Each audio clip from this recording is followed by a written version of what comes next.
President Obama giving one of those barn-burning speeches of his this weekend to the Congressional Black Caucus. Listen. Take off your bedroom slippers. Put on your marching shoes. Shake it off. Stop complaining. Stop grumbling. Stop crying. We are going to press on. We've got work to do. Okay, so what kind of message is this? Deneen Borelli's with us today. Deneen, were you surprised when you heard Mr. Obama being that aggressive on the podium? Not at all. The man is desperate right now. What he's trying to do really is whip up his base, which is pretty much the black community. He's just trying to fire them up with his fiery words of nonsense. Take off your bedroom slippers. I mean, how rude and condescending is that? But the flip side is that no one left, no one complained. There was no pushback from those in the room. So I see the Congressional Black Caucus as a bunch of sheep who are just following Obama's lead. All right, They're not being independent thinkers. At the time, no one got up and no one left, but I want you to take a listen to Congresswoman Maxine Waters. Listen to what she had to say this morning.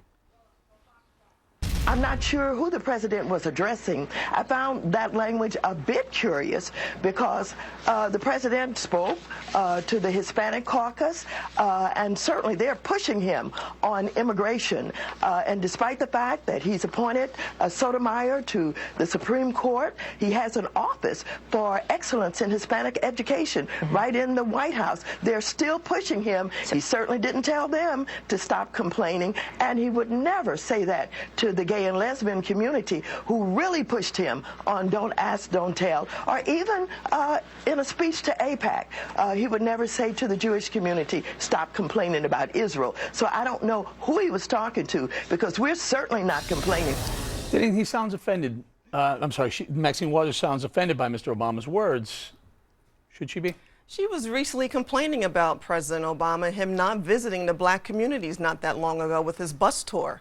And, you know, with the high unemployment, everyone should be outraged and complaining. But she and her cohorts have done nothing to do anything about the high unemployment that is going on in the black community. We have the flash mobs and gangs that are going on among our young teens. They've been mum on that. So what are they doing? What is their duty? And what is going on with the Congressional Black Caucus? As far as I'm concerned, they're a progressive front group, and they're just following Obama's lead, and they're not being independent thinkers at all. Trouble in paradise, though? Is there trouble brewing?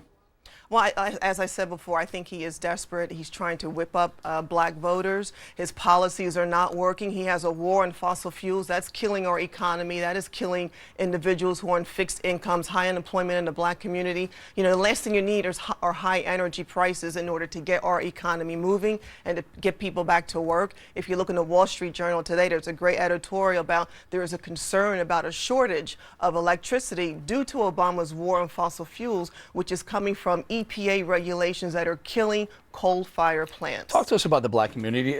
In 2008, the black community came out in force, voted for Obama, I think to the tune of something around 90%, or supported him at least to the tune of 90%, with a 17% unemployment. And if you look at black youths, people under, I believe, 25 years old, the number approaches 50%. Over 50, right. Unemployed.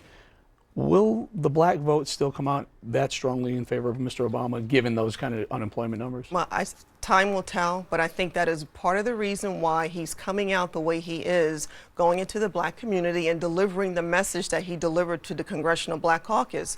But I say to all voters, look at the policies and how are they affecting you and your family today and in the future. That's what people should be focused on. All right, we're going to say thank you to Deneen Borelli. I'm sorry, Deneen Borelli. Before